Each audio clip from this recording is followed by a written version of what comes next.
Good afternoon, everyone, and welcome to Policy Exchange. For those who don't know, I'm Blair Gibbs. I'm the Research Director for Crime and Justice here at Policy Exchange. It's a huge pleasure to welcome you all here today. We've got Peter Neyroud speaking on his review into police leadership and training.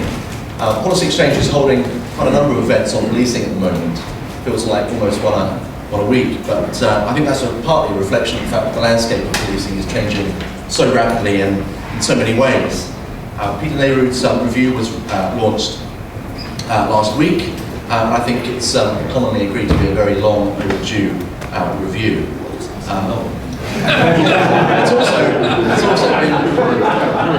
also been acknowledged that it's very long, and partly the benefit of today, hopefully, is for those who haven't had time to read it and have day jobs, obviously, to do. Hopefully, this will help inform you as well. One of the key recommendations or descriptions of the purpose of Peter's review was the need as a service to move from one that behaves professionally to one that's a professional service. And this is a view that we at Policy Exchange share, and it's actually a view that comes across quite strongly in Tom Winter's report on pay and conditions released as well recently. Why is leadership and training important now? Well, I think we all acknowledge that demands on policing are growing, public expectations are high and probably likely to rise in the future, and so the service needs well-trained and well-qualified leaders to match those demands.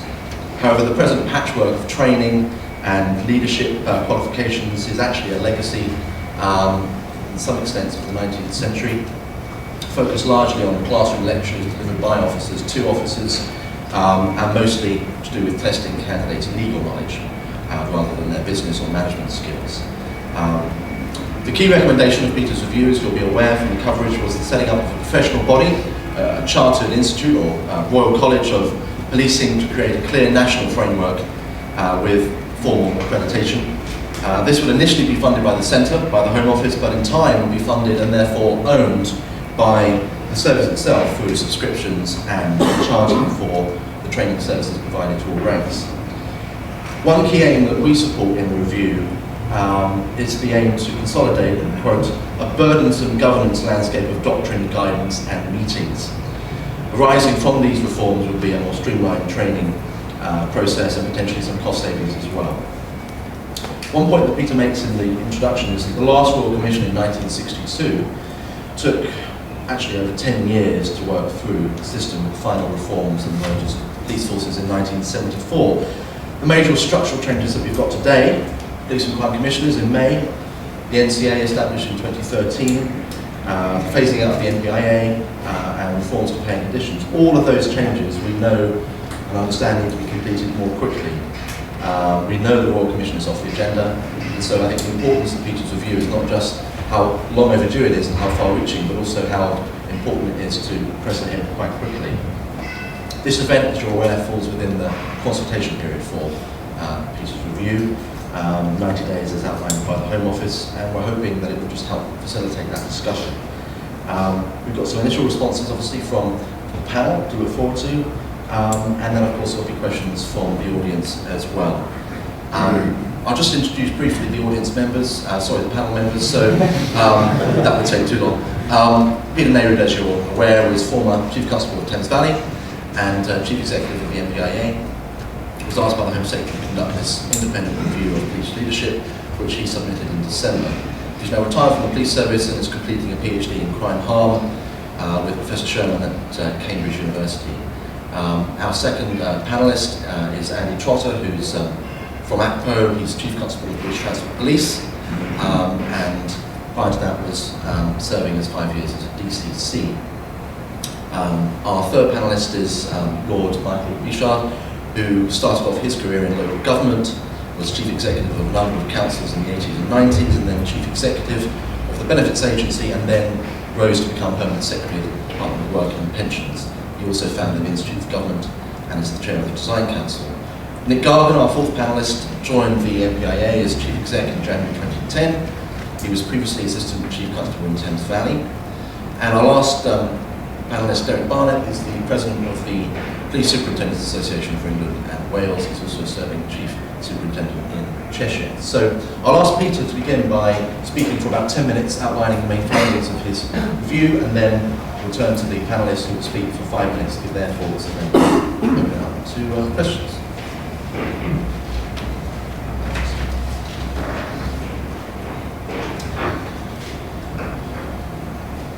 So, in 10 minutes, what I'm going to try and do is just to highlight some of the reasons why we came to the conclusions that we did as a team, and why that was the judgment that I wrote into the review. The what, just to focus on what I think are the critical key whats within the report, and then something I think that's probably not had enough attention so far in the discussion is how, because it's actually just as important how this report is put into play as it is the precise detail of exactly what of the recommendations are accepted. Not the least of which, there is a very substantial need to move on and move quickly. And whilst it is good to have a 90-day consultation period and give you a chance to read the report, actually it's really important to get on and do this because, as has been said in the introduction, there's a lot of change going on with which these recommendations are actually pivotal.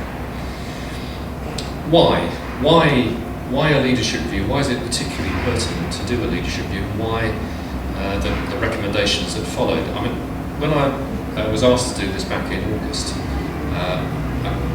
one of the first things that I did with the team that I gathered around me was to sit down and think about what are the key things that are actually making this landscape different.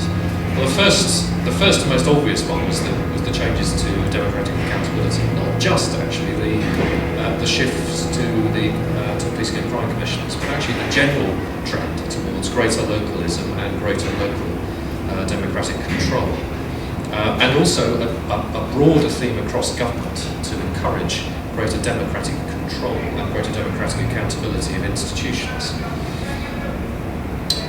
The second element of it was that at the same time as changing the nature of the relationship between national government and local government and local delivery, there was also a series of proposals that amounted to a very radical reform of the national institutional structure in policing. Just to take for example, the National Police College has been in being since 1948. There has been a fairly consistent development of that institution. There have been changes along the way, changes in the 60s, changes in the 70s, further set of changes in the 80s and 90s. And then finally the creation of the MPIA. But there's been a fairly consistent theme. You can identify, in fact, from 1960, you can even identify a single building as an institution in those terms. The government's recommendations to take and phase the MPIA out, and thereby taking out that institution, make a really dramatic change to what has been 50 or 60 years worth of institutional development. And alongside that, bringing in the National Crime Agency as well is changing the landscape very substantially and signalling different changes. And then, of course, it is almost impossible to ignore the impact of the funding. It's not just the fact that there is going to be less; it's the scale of the less that is particularly critical. And by the way, not just the scale of the less; it's where that less falls, because the impact on the national landscape, even now with the changes going on with the MPIA, that impact on the national landscape is even more dramatic than it is locally. And in those circumstances, if you're going to take 20 to 25% out of the current national landscape in terms of delivery, you have to dramatically rethink the way in which services, and in this case particularly the services about delivering leadership training, are delivered. And then I think the bit that was less obvious in the changes, but very strong in the way that Hugh Ward and colleagues in ACPO, but also actually the other two principal staff associations have been phrasing the challenges facing policing. Policing has become more complex over the last over the last 20 or 30 years. It's become more complex, not the least of which because it can do so much more. The evidence suggests that policing can be so much more effective. There are many more challenges, and not all of those are anymore the challenges that were presented in the 1960s when the last Royal Commission sat, which were fundamentally the challenges of policing geography. So many more of the challenges now are outside the scope of normal territorial geography. Policing is not good at that. There is also significantly greater international and cross-boundary requirements on policing. It's difficult. As soon as you move into anything to do with serious and organised crime, you need to move cross boundaries. Therefore, to simply localise and to think about the way in which the service is localised without actually thinking about how you connect both the training and the professional standards would be to leave a service that would be incapable of meeting the challenges ahead. And the final one is, like a lot of other services, but I think it's actually particularly acute in policing, the level of growing public expectation, particularly on the back of a very significant level of investment over the last 30 years, is something that's going to be extremely tough for chiefs to handle against reducing budgets. So then you come to the what in the review report.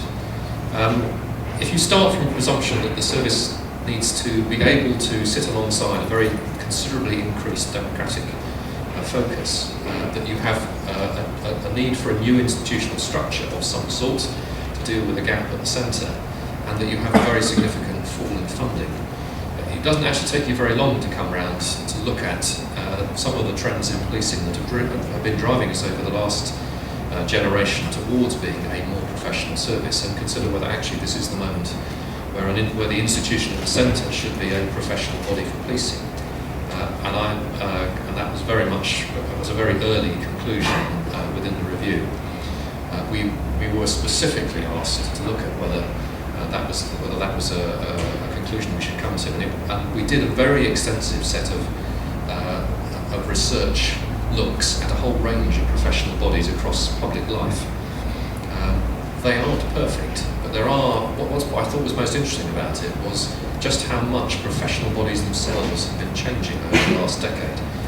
And from that, we drew what I think is set out in the report are a series of quite carefully constructed principles for what a professional body for policing might look like. Above all, within the framework of democratic accountability, it has to be highly accountable. And I spent probably rather too many pages actually setting out how accountable and in what ways, and in particular its relationship with ministers, with Parliament, with police and crime commissioners, with IPCCs, etc. The fact that you have to have so many paragraph headings tells you just how complex this landscape is. It secondly has to be transparent. One of the most significant discussions throughout it with ministers was around the importance of the transparency of the way in which some of the most controversial standards in policing were actually arrived at. How will that be done, and how will the relationship between a professional body, which with a charter will be considerably more independent than has been the case up to now, how would it therefore be transparent and be clear about the way it did its business? Well, I think the answer is it has to start as it means to go on, but it also has to have a set of very openly declared principles about how standards are arrived at. And again, I spent some time in the report discussing that. The third element of the professional body which was extremely important, is what is the extent of it? Is it a body simply for senior members in the service, or is it a body for the police service? It was the universal cry of those that I spoke to that it should be a body for the whole service. I particularly remember actually going down to Leatherhead and was being lynched by the police service, by the leads for the police service from the Federation on training, pointing out that if this was going to be a credible professional body, it had to embrace the whole service. And I trust that lynching will continue as well. If you have a professional body, it should have, and is set out in the report, a very critical role in determining the qualifications for the profession and the way in which those qualifications relate to practice. So the bulk of the middle of the report is devoted to how you get into this profession and the type of knowledge that will be required. To stress that, there's one of the pieces of analysis is the need to move from a legalistic approach to policing, very much based around the framework of legal knowledge, through to much more of an emphasis on evidence-based policing. It doesn't mean we disembark from understanding the law, but it does mean we need to know and we need to train ourselves and develop ourselves far more in how putting the law into practice actually delivers measurable outcomes and benefits. Therefore, the whole theme with the qualification structure set out from the police initial qualification through to the senior management in policing qualification is to marry evidence-based practice to the behaviours and skills required to police, to the knowledge of the law required to police, and indeed, and in the case of the senior management in policing qualification, to the need to be able to command at senior level. I spent quite a bit of time towards the back end of the report then thinking about how to deliver the range of qualifications that the report proposes. The first most important part of that is that I am proposing a very different relationship between the police service and higher education. That is not without its challenges, but it was one of the things that was very powerfully brought home to me from the discussions that I've had with higher education was just how poor a customer the police service has been in specifying what it wants from higher education.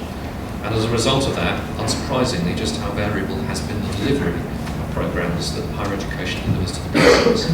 The report is proposing a completely different relationship between higher education and the police service.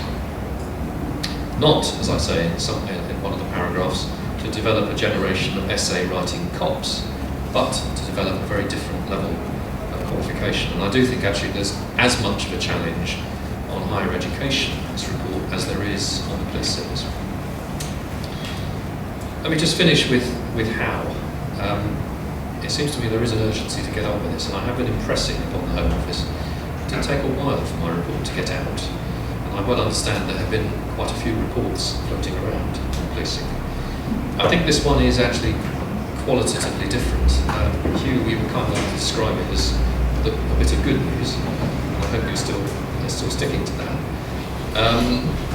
Thank you. But I think actually the timing is absolutely critical because there are some extremely good people working in this space. There is a lot of practice that needs to be preserved.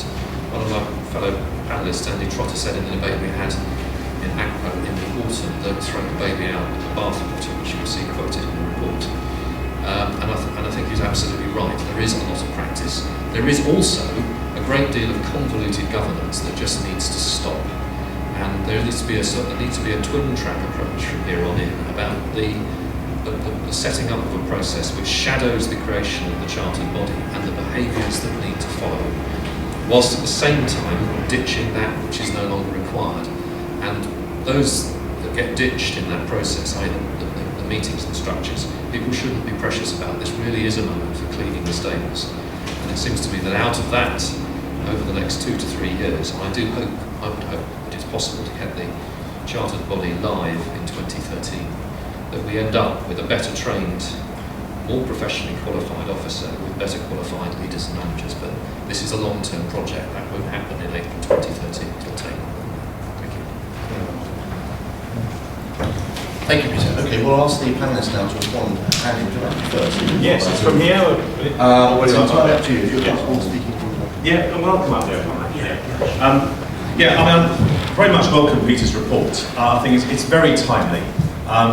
Clearly, we face a whole range of new challenges, but some of these challenges are actually fairly perennial as well. If you look at the challenges of our frontline staff doing what I think is a very special job that require, I think, very special people to do that, under a focus and scrutiny that we've never seen before, dealing with a much more litigious society than ever before, much more likely to challenge and being observed all the time from what they're doing in their everyday life, whether that be on a demonstration out here or whether that be dealing with somebody in the street.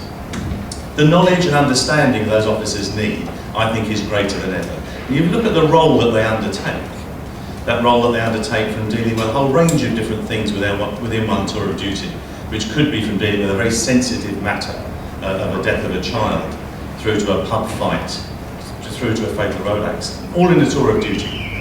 We need very special people to do those very special jobs, which in many other jurisdictions throughout the world would be dealt with by very different organisations.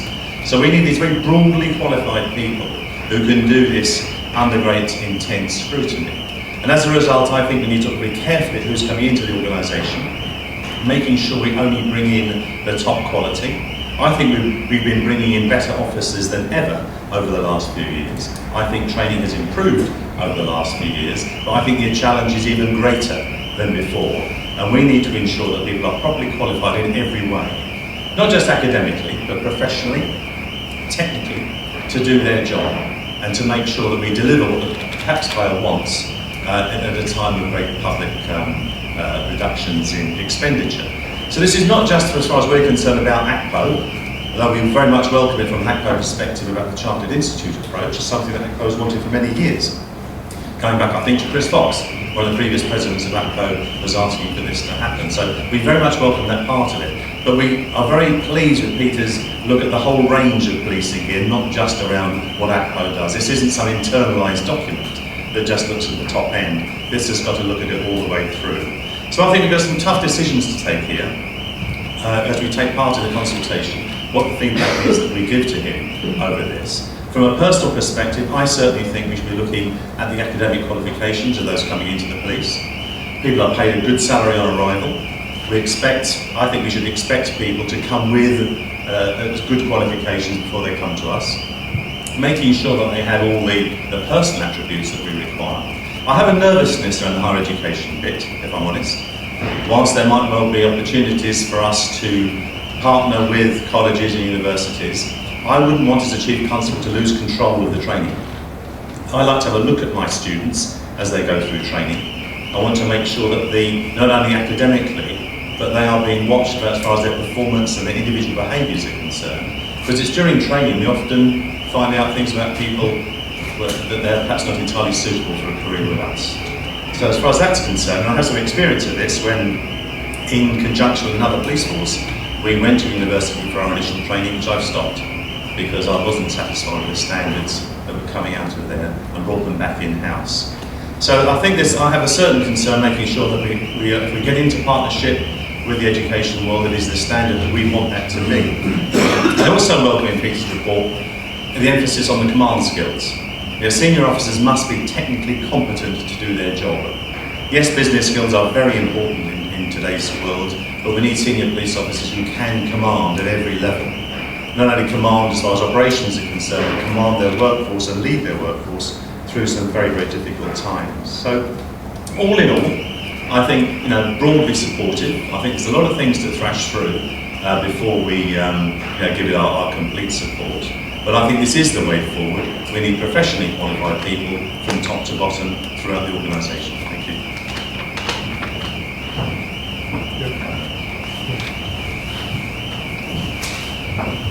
Well, I'm told I'm here to break up the police, which is not always a comfortable thing to try and do, but I will try and do that. First of all, congratulations to Peter on what I think is a clear, radical and well-researched piece of work. Sorry, that's not meant to sound patronising. And I think it does address the key issues surrounding police leadership in what as you described today as a very fast-changing world. And so I wouldn't want today to take issue, I think, with any of the fundamentals, and I very much empathise with what I take to be the underlying things behind the report, which for me are, first of all, leadership matters, and it does, and in a time of pressure and change, it matters more than ever. It actually matters more than management, and I'll come back to that. Secondly, training and development matter, and should never be the first things to go when resources become scarce. And thirdly, professional standards matter, not least in organisations like the police service, which regularly is dealing with situations of high emotion, sometimes high anger, and as Peter has said, great complexity.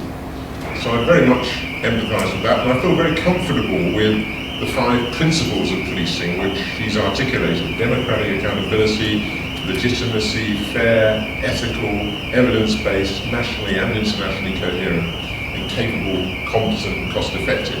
So my comments are not so much to do with the fundamentals, but actually trying to bring out some of the truths and dangers which I think we can learn out of experience when we come to implement the main recommendation. I've got 4 points to make. First of all is about professionalism. There's nothing per se wrong with professions. Indeed, there's much that is positive. But there are some things that professions need to guard against and haven't always guarded against very effectively. And Peter is not always going to be here, and we need to think forward.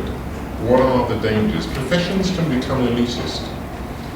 They can actually become exclusive in the sense that they discourage diversity at the point of entry, not what we need.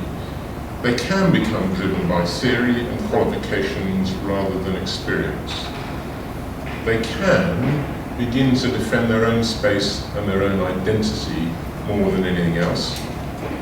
They can lack transparency, and I think Peter's quite right to bring the importance of transparency to the fore. They can actually become convinced that they alone are the answer to society's ills. In other words, they can become quite siloed in their mentality. They can become quite preoccupied with process rather than outcomes, and they can demonstrate conservative or small c tendencies. Now, when I read through Peter's report, I could see I was conscious of him building in devices to avoid all of those dangers becoming a reality. But I think constant vigilance is necessary, because frankly the last thing the police service needs at the moment is an institutional barrier to, for example, innovation, collaboration and diversity. Second point, I've for some time now been espousing the case for the civil service to abandon the approach epitomised by the Civil Service College at Sunnyvale, and instead to commission training and development from a much wider range of high-quality providers in universities and business schools. So I'm predisposed to support Peter's recommendations for a greater role for H&FE in police training, but we need to remember a number of things if that's going to work. First of all, H&FE provision remains variable, and local commissioning of local provision would need to be very carefully monitored. Secondly, as Peter said today, you need high quality commissioning to get high quality provision. And the police service, like most of the rest of the public sector, has not always been good at specifying what it wants and commissioning what it needs. Thirdly, and we may think this is slightly odd, senior officers need to take a personal interest in who is providing what to their officers. This is not just a police matter. I'm constantly amazed at leaders in private and public sector organisations who are passionate about the change they're trying to lead, but seem quite happy to hand over their people blind to providers who may be preaching something which is completely different. There needs to be real involvement of senior leaders in this provision. Fourthly, H&FE can, without stereotyping them, I ran a university for 7 years, they can become academic, they can become detached from the front line. You don't need that. And finally, under this heading, if you want a reason to be vigilant, have a look at teacher training. Because teacher training has been provided in a not dissimilar way. And in all the time I've been involved in education, I was permanent secretary of the department for a number of years, it's been an issue. It hasn't, I think at any time, really delivered what people thought it should be delivering. I just mention that because this is not a panacea. Third issue, you're going to kind of deny this, but I'm going to say it anyway. The reports about leadership, I just felt sometimes that it slipped towards management. The qualification framework is manager, senior manager, strategic manager. I think there's a danger that we undervalue the importance of leadership and that we don't distinguish sufficiently between leadership and management. They are different things, and I think, as I said at the beginning, that at the moment what we really, really need in this service and actually in other parts of the public sector is leadership, not just management. I know I think that's what Peter intends, but maybe some of the language just needs revisiting. My last point, we've all got our own views about just what are the key components of effective leadership at a particular time. I agree with Peter's observation that there's no formula. I think you say the ability to apply different leadership styles to different contexts is the key to great police leadership, Peter. I absolutely agree with that. I was itching as I got through the report for a bit more about what is different about 21st century leadership in the police service. Now I say this because I hope that this consultation and the setting up of this profession is just not going to be about police politics and structure and all of that. I hope the debate is also going to be about what does leadership look like. And I think there are some new must-haves. There are some things that really mustn't change, I understand that, but there are some new must-haves. We do need people who can lead in the future for value and not just for compliance, which is what most of the public sector has been doing. We do need people who are really good at leading across boundaries, across sectors, who do believe, for example, that the civil society has got a real contribution to make. Civil society is not the public sector's equivalent of corporate social responsibility. We need people who understand how to build innovation into their teams and into their forces. They're people who understand how to design services, not just to redesign structures. And I think crucially for the police service, leaders who understand how to balance credibility and respect in the force with credibility and respect in the community. Now, I'm not close enough to the service to understand the inevitable politics of turning Peter's recommendations into action. But I hope the consultation period is seen as an opportunity to make this work, rather than to find reasons to derail it. And as I say, I hope it's also about the substance of leadership, not just the structure. Thanks.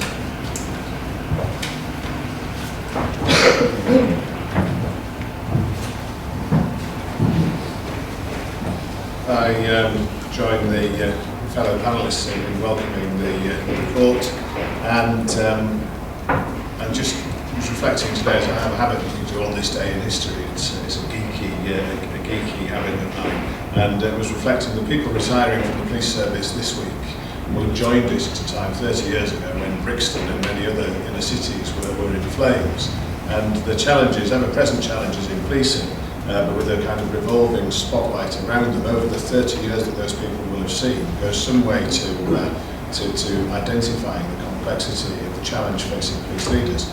These people will have had the early 80s, there was a lot of talk about disorder. Towards the end of the 80s, a lot of talk about emergency preparedness. We had King's Cross and Hillsborough.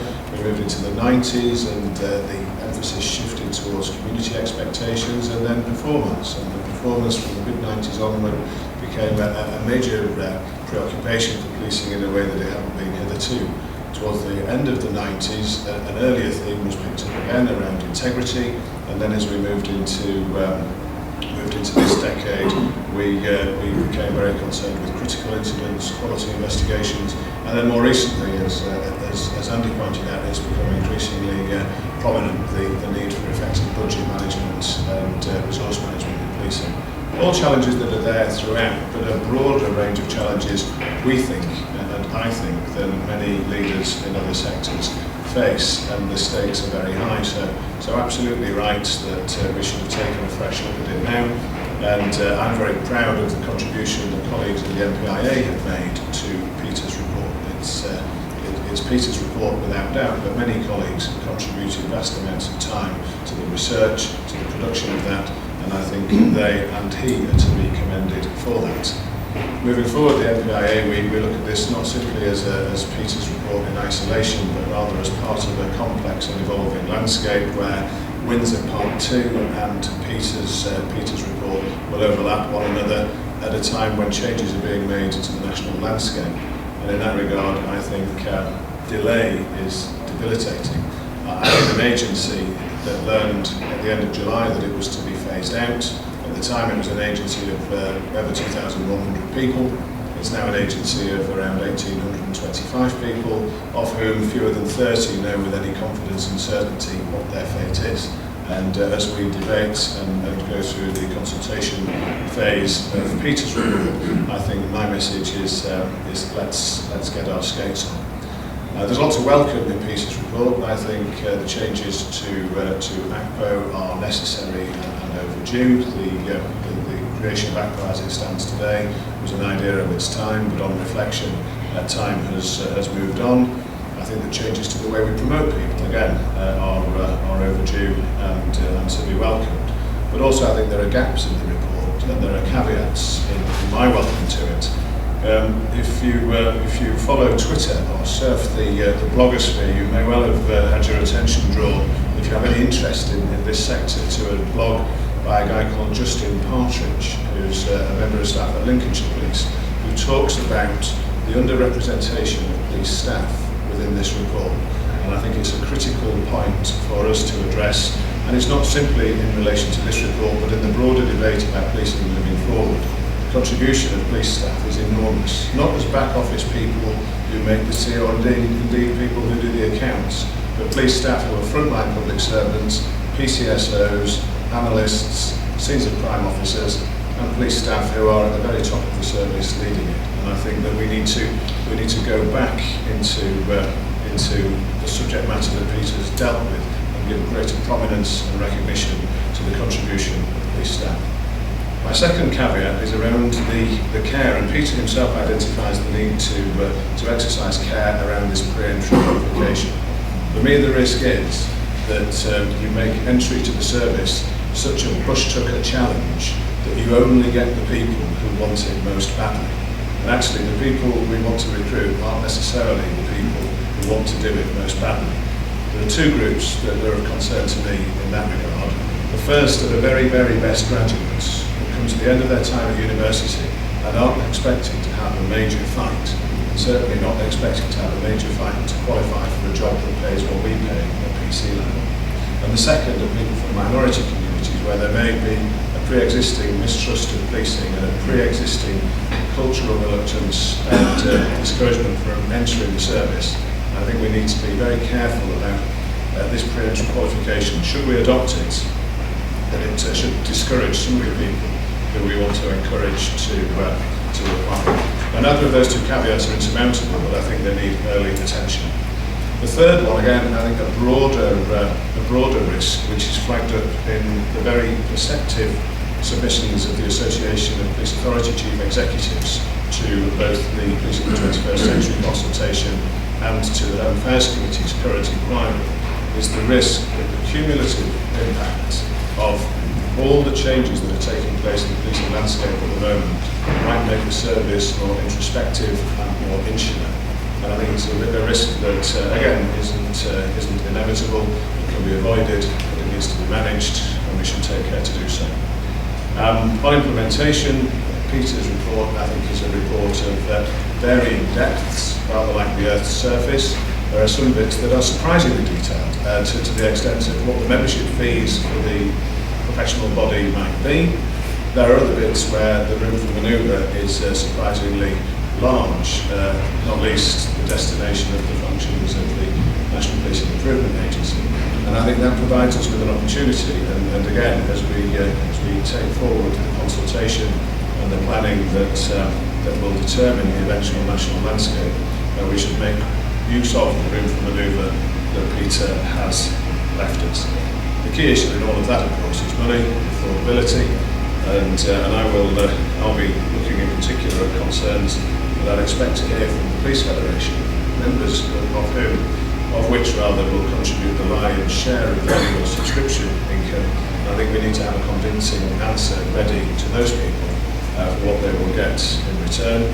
But in summary, so far so good, a good report. I would echo everything that Lord Bichard said about it without wanting to repeat everything he said. I do think we need to get our skates on. I think we need to be inclusive. We need to work out who's going to pay for this. Thank you.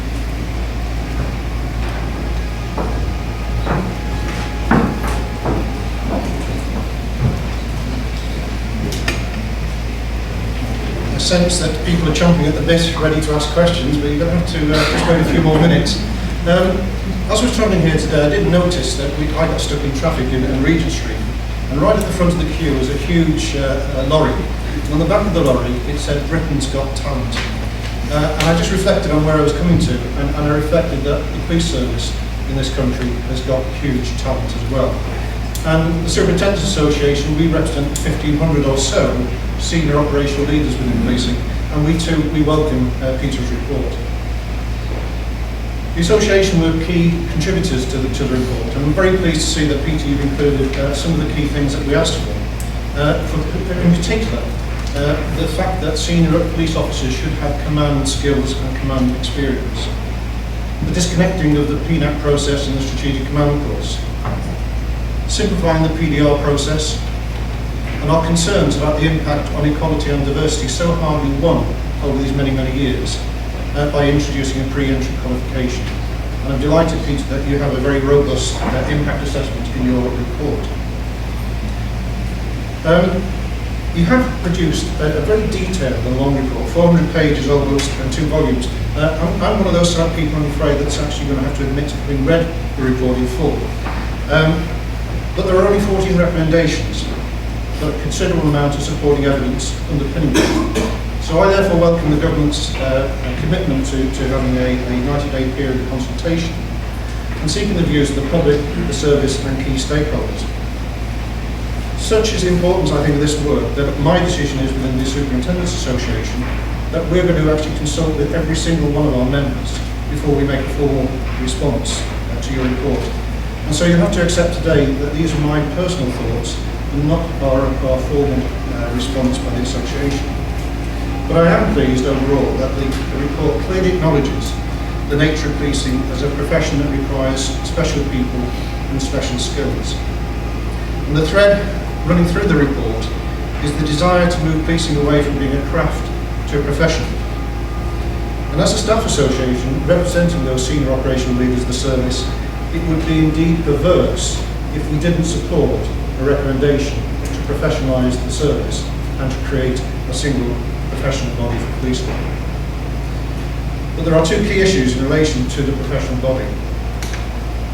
I think firstly it's very important, and Peter, you did touch on this, to recognise the difference between the professionalism of individual officers, many of whom are highly skilled, effective, committed, and perform their duties with skill and professionalism.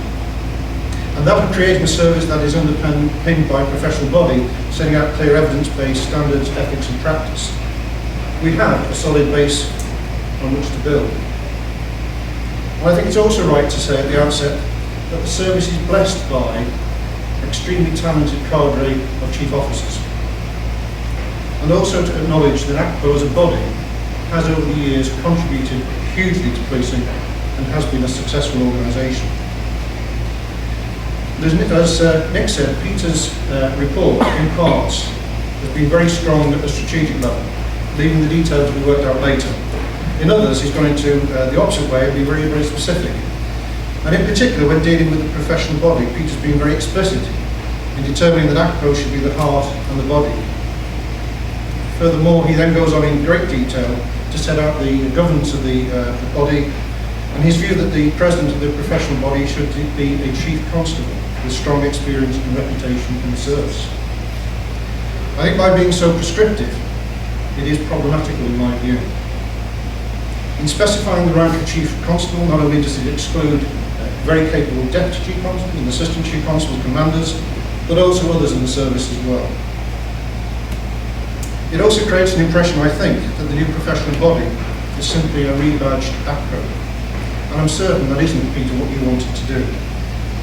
It is important to remember that in creating the new professional body that is inclusive of the whole service, that we can appeal to the whole service, 99% of whom are not ACPO and will be funding the body by their subscriptions, so that they are not simply seen as propping up the new ACPO from their registration fees. This will require a good deal of work. And the Superintendents Association, sitting as we do between the Police Federation and ACPO, I think we have a key role in uniting the service in what are, in any event, challenging times. The other drawback, I think, of the Neyroud review is actually nothing at all to do with Peter or his review. I think he's produced a fine report. But we have at the moment a plethora of reviews into policing. We have Tom Windsor looking at paying conditions, Peter Neyroud looking at the leadership. We have the comprehensive spending review. We have Jan Berry's bureaucracy report. We We also have the Policeman's Social Responsibility Bill looking at introducing commissions. The MPIA is about to be abolished and the NCA created. We still await details of what that's going to look like. And we also have a new approach to criminal justice, one in which the emphasis is placed on reducing the level of prison places, something that's not yet understood by the public, and I have to say by many police officers as well. And what is lacking is any sense of cohesion, a sense that this has all been tied together by an overarching programme of reform. It's as if we have a jigsaw, ladies and gentlemen, one in which there is no picture on the box, and we're not sure how many pieces are in the box as well. And in the absence of that vision, I would want the new professional body as the first piece of work to commission some sort of review into what policing should look like in the 21st century, about its role, its purpose, its structure, and the involvement indeed of the private sector. We want the principles, as Sir Robert Peel very, very clearly set out in 1829, to be brought bang up to date and made relevant for the 21st century. Finally, let me close by giving an optimistic view, I think, about policing. We are experiencing difficult and challenging times, we know that. We're undergoing rapid and radical reform, much of it welcomed, other less so. But at the end of the process, we should still have a police service that the public expect and indeed demand is able to protect them, their families, their businesses and their communities. And police officers, we have not only to look inwards about our terms and conditions, the public will not thank us or understand us for being introspective. We have to recognise that we serve the public and that policing is unique and special. Lord Desborough said so in 1920, so did to the 1964 Royal Commission, Edmund Davis in 1978, and now we have Tom Windsor and Peter Neyroud in 2011. What we in policing expect in return is to be respected and recognised and treated fairly by government, but we as a service, my association, we share the appetite for reform. We understand the need for change, and we, as senior officers, have to lead and manage that process. Thank you.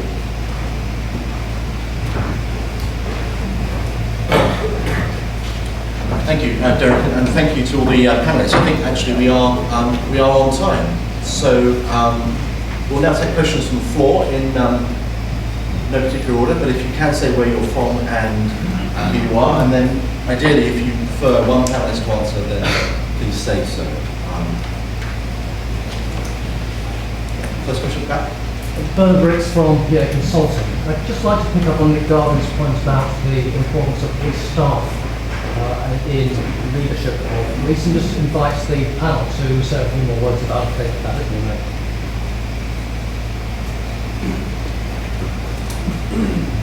Well, I've already said it, so and I agree with myself wholeheartedly.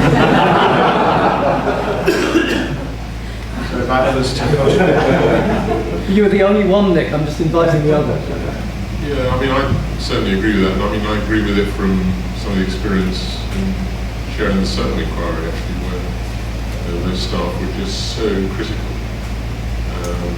And you know, we all know that whatever the words, sometimes they're not valued, given the profile, but they're not made to feel as valued as they need to be. That's not criticism anyway, it's something we just need to constantly be looking at, and I agree with you.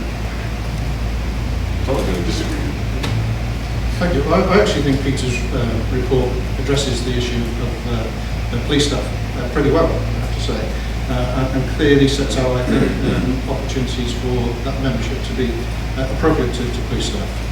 And so I think it is addressed, but I think the contribution of police staff to policing, I think, is tremendous.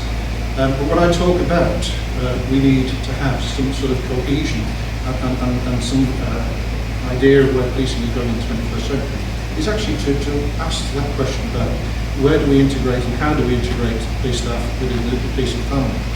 But I do say this, is that policing is unique.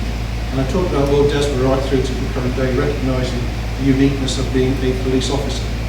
And whatever we do in the future, I think we ought to be able to recognise that uniqueness. And so the professional body should include police officers, but at its starting point there should be, I think, an associate membership or some other way of recognising police staff that perhaps in some cases falls short of full membership. and less the for going to the areas of skills and qualifications. Well, just to endorse the points really around the value of police staff. I mean, quite clearly, PCSO's relatively new part of policing have become absolutely vital and integral part of how we police today. And I want to make sure that they are fully recognised in what's happening as we go forward. And quite clearly, right through control rooms, crime analysts, one can list all the roles that our police staff colleagues undertake are increasingly vital to what we do.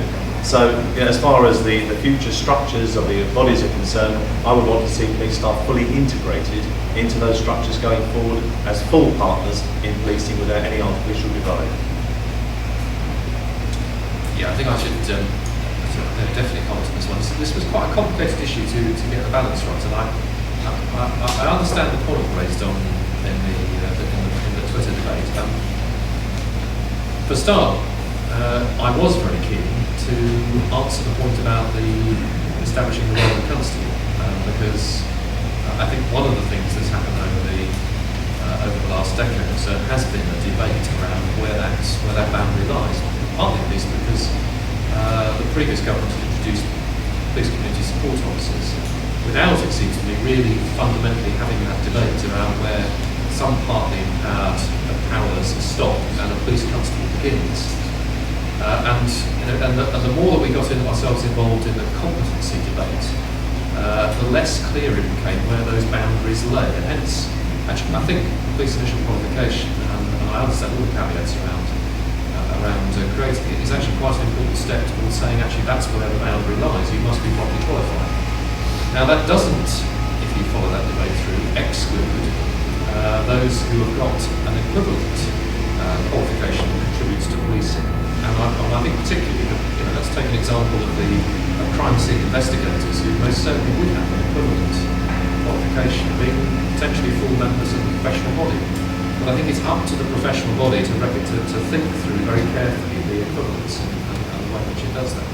And I thought I had emphasised enough the importance of police staff being part of the professional body, but if I haven't, that's not for want of trying. It was an extremely important part of it. Actually, it was an active debate on the steering group and with a number of police staff members, including Unison. I had quite extensive debates with them. Thanks. A few more questions from the floor. Hugh. Thank you. Hugh Hall, President of ACPO currently. Peter, one of the bits of your report which understandably is less detailed, I can't even quite put this out myself. Not that's saying a lot, I guess, but it's when ACPO stops currently, if it was to stop today, national policing just stops. There is no national policing, so there's no mandate to deliver anything above the local. And therefore, when we get to where we all need to go, which is an institute which we are fully supportive of, it's how the Chief Constables Council fits, where frankly the leadership of the service has to be led by the chiefs to get that coordinated agreement that allows national policing interoperability, the national and international agenda to work, how that fits, or does it fit, with an institute which is very much geared quite properly around developing a profession of policing to which every single member of the service belongs to or aspires to belong. And I guess that's the question, the observation I think going around just on the back of that, your observation about who leads it. I think, whether we like it or not, the chiefs have to lead the service, and leadership is a critical part of this agenda. And I'm absolutely one with Lord Bichard's observation, the word leadership should be used rather than management, I think fundamentally different things. But it's your vision really, if there's any more ideas on that bit of the business. Okay. I think it would be fair to say this is one of the more complicated aspects of trying to get the governance and the organisation sorted out. Because let's be clear, if the organisation, this new professional body, was simply to be seen as a child, sibling, or indeed grown from the DNA culture of ACPO, then it wouldn't be acceptable to a great many people in the organisation. It has to be, and in a very real sense, fundamentally different. I think that's actually because, in fact, the current model of ACPO has reached a point where it needs to change, and quite a number of us have felt that for some time. Therefore, there needs to be a separation out, and that's what I was trying to work through in the report, between the role of the Chief Constable in the direction and control, which is the only way you can accomplish national policing functions within the English Constitution. I use English Constitution advisedly because I think there are changes going to happen north of the border that will make that probably irrelevant as far as Scotland is concerned. But nevertheless, in the English Constitution, it's the collective aggregation of 43. And what I tried to distinguish in the report is there are, it seems to me, three things that are uniquely responsibility of that collective group of Chief Constables, which is the mutual aid piece, i.e. that it is only by 43 agreeing to share power that 43 forces can cooperate, because there's no other legal framework for that. There will be inevitably some standards, and we can all pick the obvious ones, which, for example, the police use of firearms is a very obvious one, where unless 43 trust each other sufficiently, you end up where we were 20-something years ago, where police firearms units stopped at the borders of certain places because they wouldn't cross the boundary because the chief wouldn't let them, or in the other bizarre case was the one to do with police pursuit policy, where one force, which actually at that stage was Greater Manchester, refused to adopt the police pursuit policy that all the others had, which just seemed to me to bring the service into disrepute. So you have to have a forum for doing that. And the final one is there will be from time to time a need for 43 Chief Constables' views to be asked for, because that's a unique role, just as it would be for the professional body as a whole to be asked. And what I've tried to do is to distinguish those three roles from the wider role of the professional body, and also to distinguish the leadership of Chief Constables and the Council of Chief Constables. I deliberately used a different name just to signal the fact that it's different from the leadership of the professional body, and I think the two should be clearly distinct in that sense, because I think if it's not that way, then we will not be able to embrace the entirety of membership. I've already had some one or two quite interesting comments about why on earth should I become a member of a body that will be the child of ACPO. Well, it isn't the child of ACPO, it will be fundamentally different if it's set up the way I've suggested. I've tried to set principles here, and I think there's probably some work to be done in a Chatham House way with a wider group from the service, working through case studies, because what you wouldn't want to have is a perception that becoming part of this professional body is simply being run by Chief Constables, because actually that would diminish the type of innovation in the organisation that I think could come from a professional body that crosses the whole service. And it does mean that collectively we all have to have a different way of behaving with each other. It needs to be a lot less deferent, because people need to be able to say things that where they disagree. And if the organisation can achieve that, deferent but disciplined, then it'll be less deferent but disciplined, and it'll be a powerful organisation, one that I think will take the profession forward. And it is just worth making the point, because I don't think anyone's actually said it so far. If we can collectively pull it off, then it will be the only professional body of policing anywhere in the world. No one else has got policing to this level of maturity. There has been an attempt to create a sort of volunteer organisation in Australia, but it didn't, and this is where I think it is significant, the relationship with chiefs. It did not enjoy the support of the commissioners and senior boards within Australia, as a result of which it's a very small volunteer organisation. And I do think you need to achieve enough for the organisation for every member of the front line, both police staff and police officer, to wish to be and to be a member, as well as a strong relationship with the senior management. And that's quite a difficult thing to pull off. It will require leadership at all levels.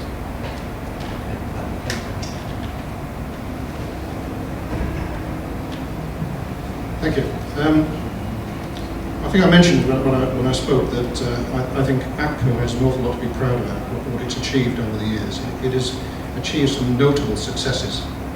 And certainly I and my association fully understand the need that leaders lead, and there must be a council of chief constables. I don't think there's any doubt about that. But I think what we're involved here is taking to the police service a new idea, a very radical idea. And my thoughts are about having to work to win hearts and minds. We have to be able to convince people across the service that this is a good idea. And so it is about hearts and minds.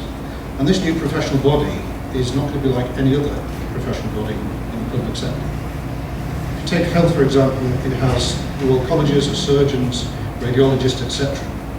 There's the BMA, the RCM, loads of councils, different, and some of them are unions as well. So actually this new professional body is going to be quite unique. And regardless of who leads it, I think we should have the confidence of the service and the members to actually identify who is best served to lead that democratically constituted body. It may well be the Chief Constable, but I do believe it should be the members to decide that, members of the service to decide that, who is best able to represent and serve them. Yeah, okay, take some more from the floor. Any more questions? Yeah, lady at the back.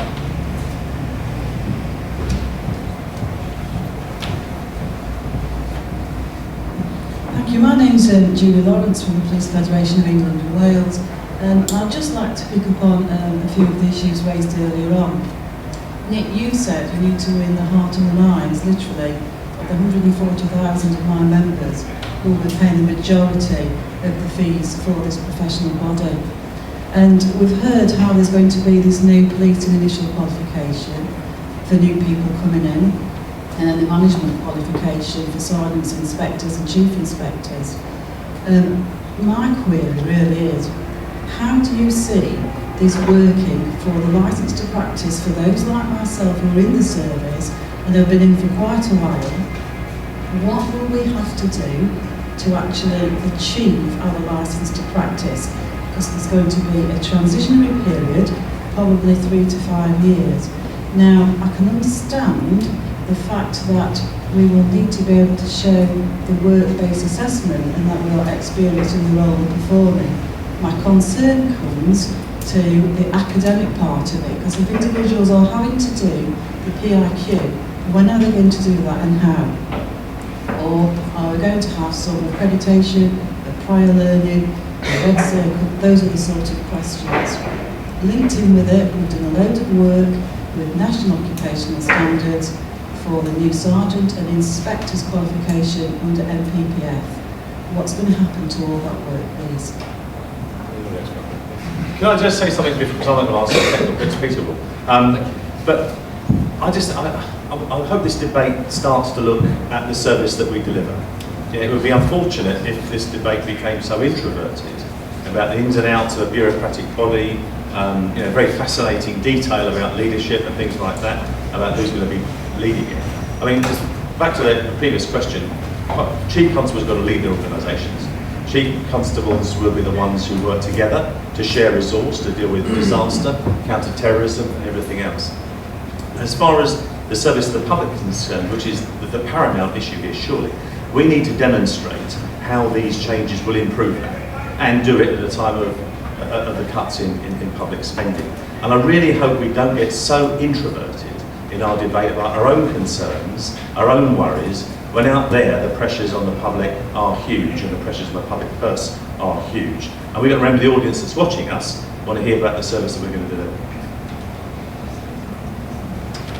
Yes, and I think that the question is a very fair one, because it's also about how people feel valued in the organisation. Because if you feel that the people coming in are, as it were, qualified to a high standard, in the sense devalues the profession that goes in. People are right. So I was very, very careful in deciding where I felt there needed to be a lot of detail and where I felt there didn't. And I think on this one, I felt there didn't need to be a lot of detail, because actually this was one of the critical jobs for the professional body to do early on. It's in about 2 or 3 sentences in the implementation chapter. I think there needs to be common sense and pragmatic approach, and that is actually contrary to what we have managed to do quite a lot to ourselves over the last period of time. We have a slight tendency to invent large and convoluted structures to things, and I think we should avoid that.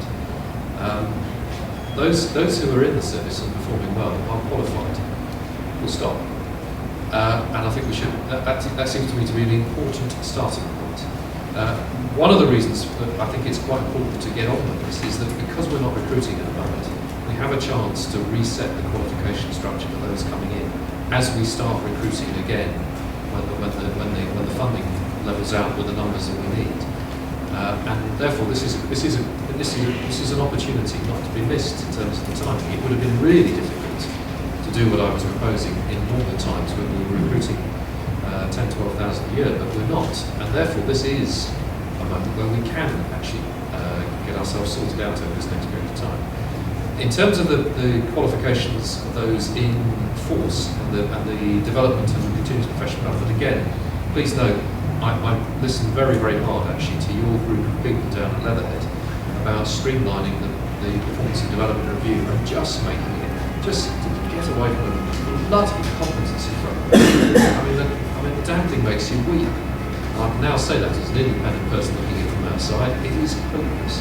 And we're never going to improve it. Even with the improvements we've made, we're never going to improve it to the point where it's easy to use. We just need to focus on people's contribution to the organisation and their professional development. And I've tried to make quite a simple recommendation on how we do that. If you make it too complicated, if we make it too complicated in the way we've done, then I think we'll lose. And that was actually one of the lessons of workplace-based assessment. It's just too complicated, and I understand the critique of that. And that's in a sense why, I personally tried to get that to work over 10 years. The fact that we spent 10 years trialing it is enough to make you weep. And I think we just need to not do that and to get a common sense solution through. But actually, I think there's some very quick things that we can do to signal the new change, because of course a lot of people will be seeking to deepen their qualifications. And that's one of the reasons why I was really anxious to get not just the management qualifications sorted out, which we always do all the time, we focus on getting the qualifications for going up, but that we also get, and I do think it's a challenge for the Federation in trying to push on with something that you've been wanting to push for all the time that I've been working with you over the last 15, 20 years in this territory, and that is to get the qualifications for those who are expert constables set out very early on to signal the type of change in this document. And I think if we can do that early, as well as solving the qualifications, it seems to me that you'll end up with more people feeling that they're part of this process and actually gaining both in status and depth of knowledge, and above all linked with Andy's point about the fact that what this is about is delivering an increased and better service to the public. I mean, in my experience, there's only one thing more bureaucratic than most performance assessment systems, which I do support in principle, and that is the accreditation of prior learning. So, for heaven's sake, let's be pragmatic about this. And I think also let's just remember that when you try and implement a change like this, the easiest thing to do is to change the structure. And that may sometimes be necessary, but it's just the start of a journey. And if you try and think you're going to change everything in the first year, then you're going to fail. And I think the people it is a journey, the people who are on the bus at the moment, unless they shouldn't be on the bus and that's clear to their managers and they should be getting them off the bus, then they're there. And what we're looking for is them to stay there and continue to invest in continued professional development. But this is not the moment, I think, to throw them off the bus or to say, well, we're going to rethink whether you should be there at all. So be careful about the bureaucracy of prior learning, and don't believe that everything is going to change in the first 12 months as soon as you change the structure. Sorry. Just I'd echo much of what's been said, particularly around the risk of introspection and the risk of bureaucracy. And I think, as they say in financial documents, past performance isn't necessarily an indicator of future performance. But I think, look at the way the service does these things. We have a very, very good track record of overcomplicating and bureaucratising HR procedures going back several decades. So let's start with what we can afford and then work out how best to deliver something within an affordable envelope for this, and be very pragmatic indeed. Okay, I'll take a couple of questions together, Dave there, and then there's a question at the back. Dave Watton from Cheshire Constabulary. I really welcome the report. I think there's some really exciting things and real opportunities for the service. And I think the point that we are a police service, this is how we can get better for the public, is really important. I think getting engaged with wider leadership and management training at all levels is absolutely key in this. Lots of things are specialist and related to policing. The vast majority of work has got huge links into other areas, and that breadth really just brings something into it.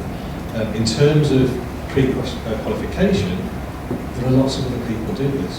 What we do need to think about where do bursaries fit into it, and all those sorts of issues that need to be addressed right at the beginning. I think I'll take it forward. The one thing I'm not clear about at the moment is not from the report itself, but the consultation questions, which talks about how do we make the new body accountable to the public.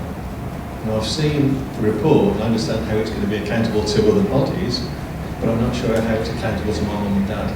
And I think that is something that is really problematic, and I'll be raising expectations that can't be delivered.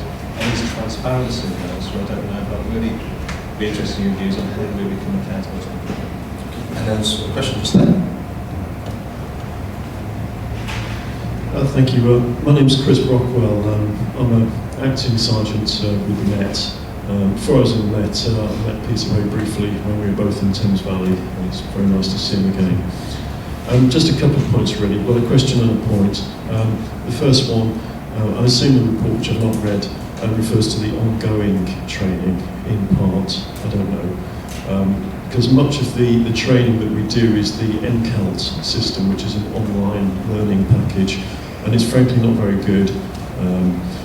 Typically you're supposed to take 45 minutes to do it, and I've seen officers rush through it in 2 minutes, clicking very, very rapidly indeed. Their reflexes are astonishing. You know, the most recent one I did was on critical incidents, and that's clearly not something that you need to learn how to. You shouldn't be learning how to manage that with an online system. My other point, so I don't know how your reports might address that. My other point really was about leadership / management. I know the promotion process, I'm sure it's undergoing some kind of review. I don't know about that, but I mean, I can identify a defect there, and I'd just like to sort of explain it in case you're not aware really. And it's just that, because the way the promotion system is, we're not ordered. We submit our written application, it's the framework, isn't it, the ICF. So it's not you that's being judged, it's what you write. So clearly, obviously, there's an element of, there's possibility for fabrication there, which I know happens. Also, because the evidence, quote unquote, has to be at a level, at your target rank, that necessitates officers rushing around creating projects, because obviously the evidence won't naturally arise, because if you're a sergeant, you're not going to naturally do inspector level work, so it's necessary to create projects. And I can perceive, after several years in the Met, that the Met is absolutely awash with initiatives and projects and all kinds of schemes. And it's understandable, it's because officers are chasing their next rank. So that obviously ties in with the leadership. I see a lot of leadership. Is it really leadership? It's activity, for want of a better word. I'm sure Peter will get familiar with saying that. Thank you. I won't be mistress of bringing Ian in person on the Met point. So firstly, the question of wider leadership, and then the issue of this Royal College being accountable in some way to the public. Should it be, and if so, how?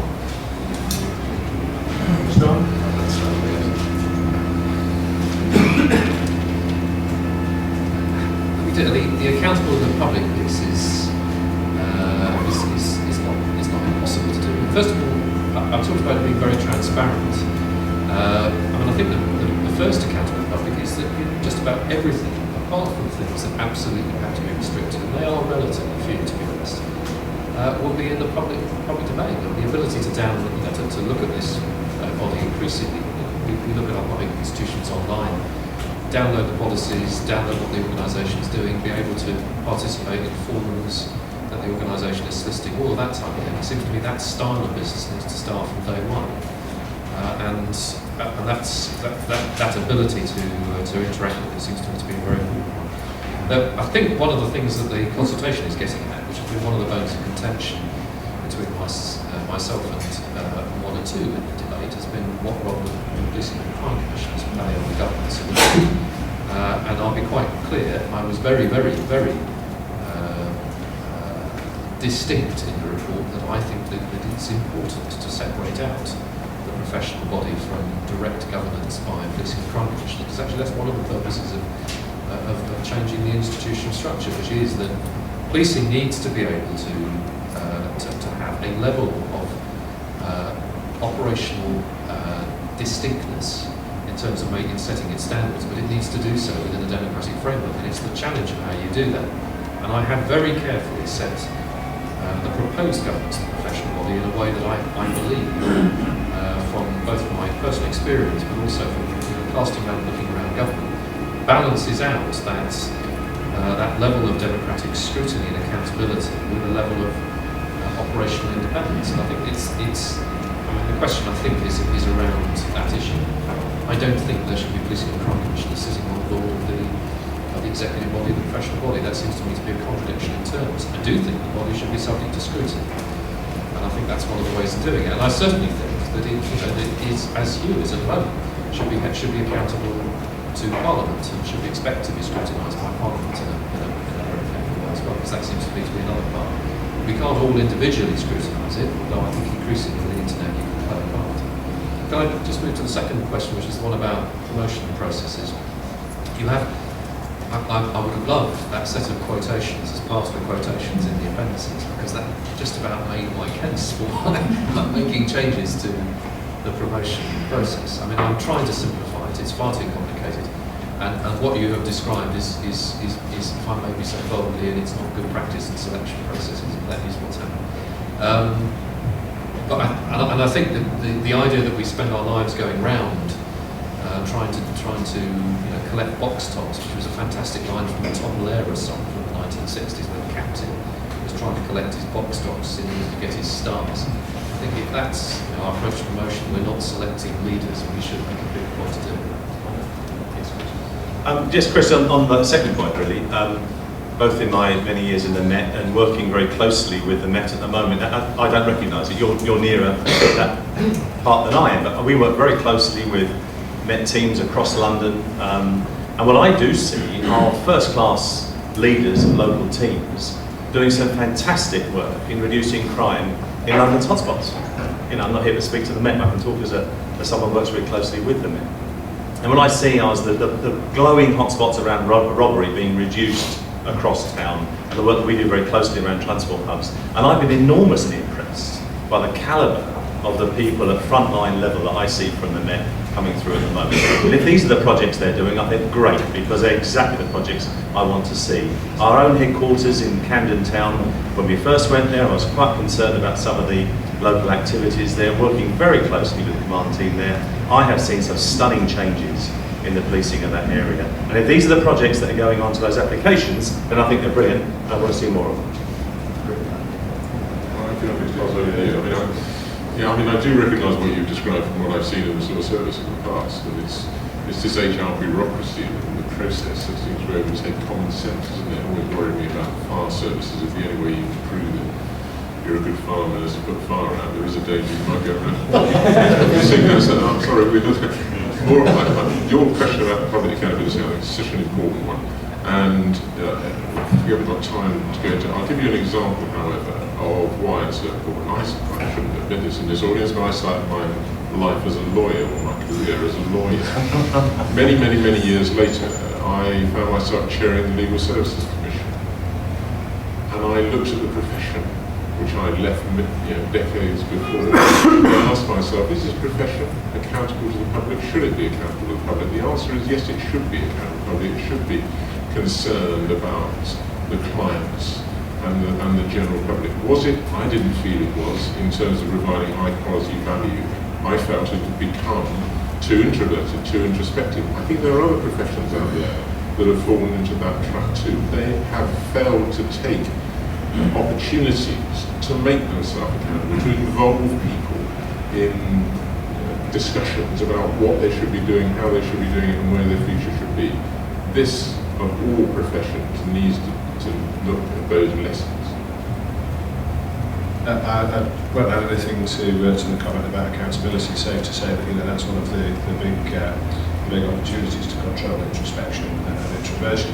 On the question of the processes and people's experience of them, I'm in the midst of writing PDRs at the minute, and it's my least favourite part of the year. But just to be a bit of a wet blanket about it, I think if the message is you just can't trust our written evidence, and you just can't trust us to complete computer training correctly without fiddling it, then for me, that wouldn't be the first place. I think the question of trust is the first one, and the process, etc., is the second. That will be the thing that will always be more. And similarly on the question of leadership, I think it's easy and kind of swashbuckling, and we all do it a bit to talk about leadership as opposed to management. But I have a very distinct memory of policing in the 90s when a lot of people who were responsible for the areas where I was policing saw leadership as opposed to management as being an excuse for never getting their pen out of their pocket and never reading the papers before a meeting. And I think we just need to be rather careful about that. You can't get away with being a senior person without having a mastery of the detail, understanding the numbers, and actually having a grip of the business. It's not an either-or. I'm hugely horrified at that proposition. Well, no, but I think you absolutely need both in this day and age. I'm often amazed at the number of people who look at senior officers in policing and indeed some inspectors and chief inspectors, and they see them simply as managers, people who sit behind desks and shuffle resources around, which is an important part of what they do. But first and foremost, they are operational practitioners, leaders and commanders who do, I think as Nick has pointed out, manage as well. The two sides of that role are not mutually exclusive, and I think it's important to recognise that. In terms of accountability, I think in terms of professional body, I simply ask the question, if we had a professional body over the last 10, 15, 20 years, would the service have developed in the way that it has in a very piecemeal way? And I look simply in terms of our appearance, our standards, our uniform. It is developed in a completely piecemeal, ad hoc way, without any sense, again, of cohesion. And I do believe that a professional body would have allowed the public to have part of that debate, because so far the public have had no part in the debate about what we look and how we behave. Okay, I'll take three questions down together. One here in the back, and then a question here, and then one at the front. The first one, it comes to actually acknowledge some of the issues that you raise actually around competency competency-based assessments. Actually, one of the things that I think is a benefit of a college of policing, the Royal College of Policing, is actually to almost withstand as a body some of the criticisms that are sometimes laid at our door. The police service, Metropolitan Police, has found itself on occasions criticised quite rightly and sometimes unnecessarily. What it's not had is a wider school of thought that can operate, I think, as collectively, and I think a college would give that. Hence, certainly creating competency focus. Why? Well, since you defend yourself in many instances, and that's happened all over the service. I think the thing I'd like to do is something that Michael Bichard raised earlier, which is around the interchangeability of leadership. And you talked about it across the public sector, but I'm taking that the corollary being also from the private sector, and where you see that and how that might fit in with a professional college and the leadership, even at the top end, or even at different levels of the organisation. Okay, now there's a question, officer here, and then.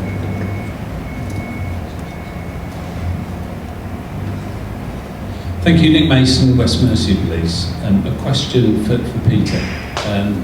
I've heard it said quite often actually that the police service in general don't have a good track record in delivering any reform, never mind the transformational reform that's proposed in this review.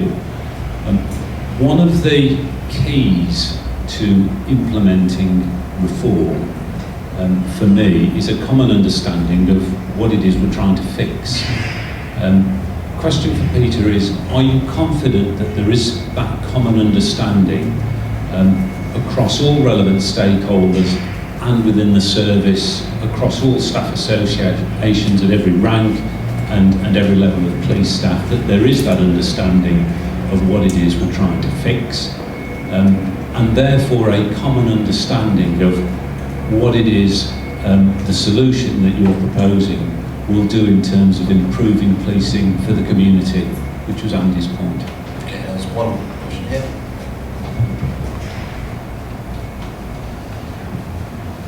John Marsh, Ernst & Young. First, an observation. I very much agree with the point Derek made earlier that a professional body provides a real opportunity to set out a very clear vision for policing. We have had the Windsor Review, we now have Peter's Review, and it feels to me there's a lot of uncertainty for people as to why you would join the police force, what you're going to get out of it, and how you're going to make a difference. And a professional body, if that isn't its core role, I don't know what it is. Second, in terms of the question, Peter may remember in a former walk of life, I commissioned a review which looked at the opportunity for people to move in and out of the police service and into other correctional service organisations. One of my remaining concerns is we have very fine men and women who join the police service at a very young age, and there they will ever remain, and very few opportunities to move in and out other than a short-term secondment, and very few opportunities for other people to move in mid-career, which contrasts with almost any other type of organisation I've ever come across. And I think we need to find a way of ensuring the professional body, picking up on Michael's point, doesn't cement in people that they have to progress through their organisation as the only way of refreshing and progressing.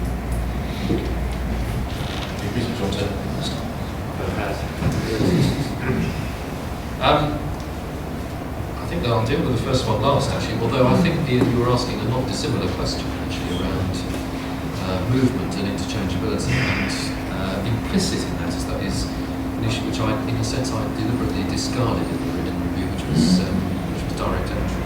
Deliberately discarded on the basis that, actually, I think it's a red herring. I think the issue of interchangeability in that sense is a much more interesting one. Over time, because direct entry tends to elicit in the police service a response that I think quite likely actually is one that feels devalued on the basis that it tends to propose that you're going to do direct entry in order to bring better people in at a higher rank, that they would be able to manage the service properly. That seems to me to be the wrong way to go around what we're talking about here. If, on the other hand, as the professional body gets established and the qualification gets established, then it becomes more possible for managers and indeed some experts in the police service and indeed a range of people in the police service to be able to utilise their skills in other areas of public service, or indeed in some cases in private sector service. Now, I think that has real scope. I deliberately, and I think some people have noticed, I deliberately committed myself. I started off by saying I have no more than 10 recommendations, but I eventually ended up with 14. I deliberately did not dive off into this for the very, very good reason of exactly what Nick Mason has posed, and that is to try and confine myself to the core of issues that people raised with me. And I think with that, the answer to that question is, I think I have covered, and my steering group will tell me whether I was successful, but I've covered the issues that were the issues of common concern. There are differences of opinion, no doubt about it at all, but I try to restrict myself. Interestingly, if some of these avenues were to go up, I try to restrict myself to them, but I do think, actually, once you have a professional body in place, and you have there's a whole range of opportunities that emerge. I mean, I'm currently, in my new role at the University of Cambridge, I'm providing some support to the MST programme that spans the prison service, penology, probation service, and the police service. I mean, some of the debates that have already taken place with those groups of people tell me that there's a really fruitful debate to happen, which could well see some interchange. But you only get the interchange when people feel confident enough about their own professional qualifications and the way in which the service is developed. And that seems to me to be first step.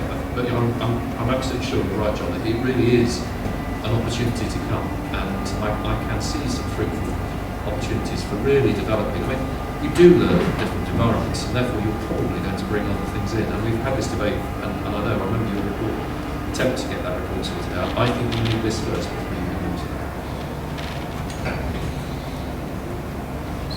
Well, I mean, I think we do need to learn from different environments. I think we can learn across sectors. I'm not one of those people, and I think a lot of damage has been done by people suggesting that private's good and public's bad. Actually, we wouldn't be in this mess if private had got it right. And in leadership. So we just need to be prepared to try and import and learn from the best examples of leadership wherever they are. I do, however, feel that in the public sector, including the police, there are some particular issues at the moment that we need to address. And one of them, and it's just one of a long list, is the fact that over the last 20 years we have become so obsessed with ticking boxes, assessments, inspections and targets that we have lost sight of the important part of leadership, which is to add value. And almost some people have become unable or unwilling to add value for fear of not ticking the right box. Their success has been about getting through the next inspection or hitting a particular target. And leadership really has got to be given the space to move away from that. And that's just one example, which is particularly public sector. There's another half a dozen or so. So this is the time not just for making a few changes around the edges. This is a time for genuine transformation. That's an overused word. You need to be very precise about what it is you're trying to transform. But this is the moment for it, in my view. I'd just like to pick up on John's question about why join the police force. And I think at the end of all of this, and I stress in front of our president, this is a personal view, that the end result of all of this should leave us in a position where we can answer the question positively. Are we more or less likely to be attracting people into policing and leaders into policing who will be able to make our communities safer and make our policing better? And I take a view that the way we currently select people for senior levels reduces rather than enhances our ability to do that. And I think the kind of individual building blocks of defence for the current system progression have been knocked away and chipped away one by one individually in different circumstances. And I think it is time to try something new as a consequence. And perhaps Windsor Part 2 is a time to look at that. Certainly within the agency, again, emphasising it as a personal endeavour rather than as an agency policy endeavour. I've been encouraging the Home Office and to Tom Windsor to take a look at what we call Marsham Street bridges. And anyone who's not been to the Home Office, you can get from the Fry building to the Peel building on the first, second, third or fourth floor, but not on the ground floor or the fifth or the sixth.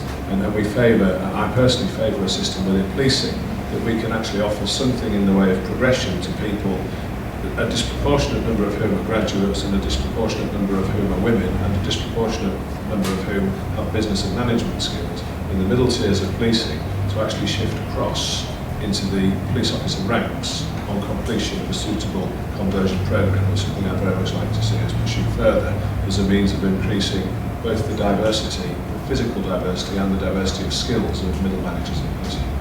Okay. Just one point on this, that you ask about why we joined, and you use the expression making a difference, and I think that's one of the unique parts of policing, that I think police officers can make a difference for good for people's lives.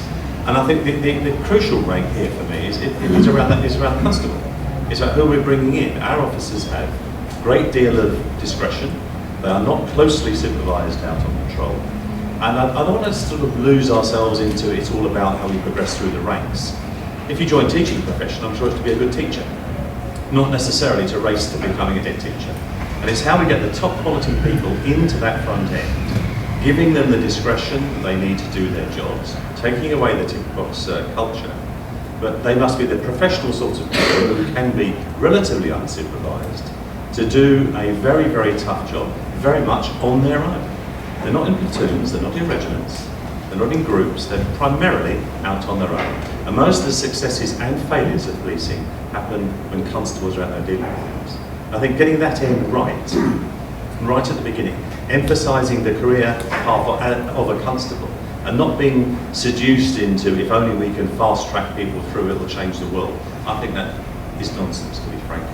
But I do think we should be looking at interchange. I do believe there's a lot of talent from other professions that we can bring in. You look at some of the good examples from the States of people moving at top end of policing, from the legal profession, from politics, in and out. Some of those are good examples, some of them not so good. So we should be open to those things.